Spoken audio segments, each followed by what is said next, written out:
Donald Trump had a crowd of Republicans in hysterics yesterday when he hilariously impersonated a trans weightlifter competing. And you see, I want to be more, but I have somebody watching. I want to be more effusive. I want to really, But she gets it, and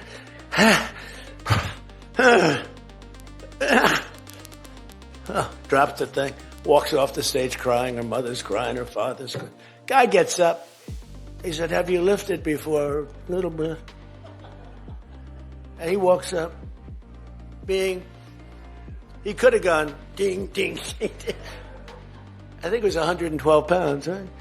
It's crazy. The president admitted his wife expressed her disapproval of his dancing and impersonations during his hilarious speech. And she gets up and they put a little tiny thing like this, little thing. And my wife, by the way, my wife hates when I do this. She said, she's a very classy person, right? She said, "It's so unpresidential." I said, "But I did become president." She hates when I dance. I said, "Everybody wants me to dance." "Darling, it's not presidential."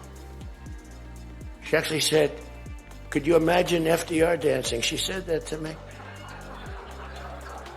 And I said, there's a long history that perhaps she doesn't know. Because he was an elegant fellow, even as a Democrat, right? He was the attack by Japan, he was quite elegant, but he wouldn't be doing this. But nor would too many others. But she says, "Darling, please, the weightlifting is terrible." And I have to say this, the dancing they really like. She said, "They don't like it, they're just being nice to you." I said, "That's not right. The place goes crazy. They're screaming, 'Dance, please.'" But the weightlifting... Online commentators reveled in the president's commentary, with women in sports advocate Riley Gaines saying Trump's impersonation of a trans weightlifter, "No, I don't regret my vote. This is perfect." This commentator agreed, saying Trump's impersonation of a trans weightlifter is exactly what you need in your life right now. This is gold.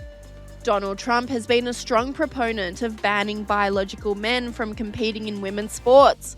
He spoke out against the issue several times last year, such as this Truth Social post where he said, California, under the leadership of radical left Democrat Gavin Newsom, continued to illegally allow men to play in women's sports. This week, a transitioned male athlete at a major event won everything and is now qualified to compete in the state finals next weekend. As a male, he was less than average competitor. As a female, this transition person is practically unbeatable. This is not fair and totally demeaning to women and girls. And it's not only Trump who is speaking out against the trans movement. RFK Jr. announced that he has signed a directive banning transgender surgery for minors. Doctors assume a solemn obligation to protect children.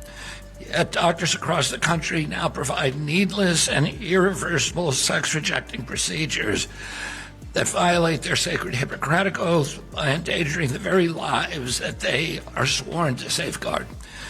The American Medical Association, the American Academy of Pediatrics, peddled the lie that chemical and surgical sex-rejecting procedures could be good for children who suffer from gender dysphoria. They betrayed the estimated 300,000 American youth ages 13 to 17, conditioned to believe that sex can be changed.